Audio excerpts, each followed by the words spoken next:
Quintin Milora-Brown may pag-asa pa na lumaro para sa Gilas Pilipinas ayon mismo sa SBP, at Gilas tumaas ang ranking kahit walang Kai Sotto. Yan ang ating mga pag-uusapan para sa video natin na ito.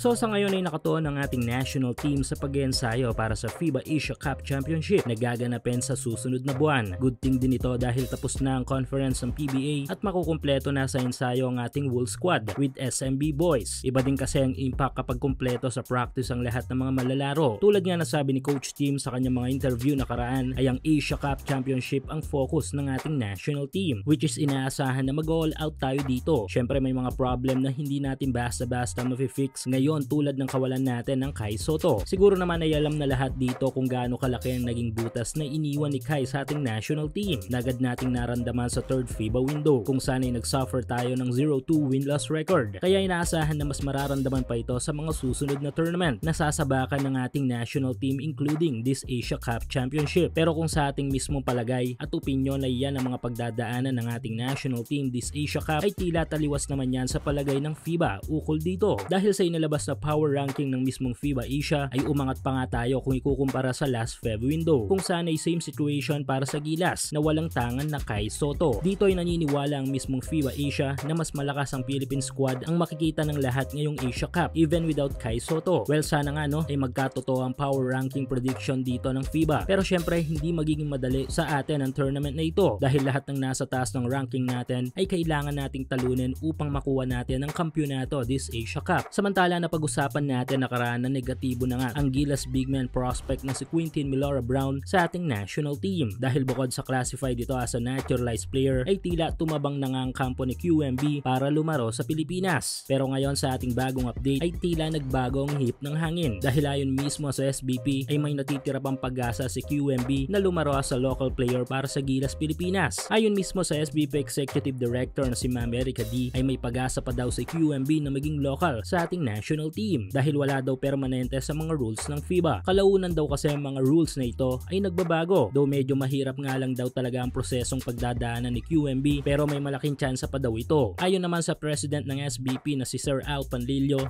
ay may isang kailangan daan ng process si QMB. Ito nga yung paglalaro sa ating mga local basketball league tulad ng PBA upang mas lumaki pa ang tsansa na maging local player ito sa Pilipinas. Isang napakagandang solusyon para sa samahang basketball ng Pilipinas. Yes, lahat ng yan ay tama. Kaso ang tanong na nga lang dito ay papayag kaya ang kampo ni Brown? Dahil nito lang ay nabalitaan natin na sa Europe nga daw ang target nito na laruan at mag-i-skip ito sa draft ng PBA. Pero malalaman yan sa mga susunod na update natin. Malay natin may kung anong bagay ang magtutulak dito kay QMB para lumaro sa PBA.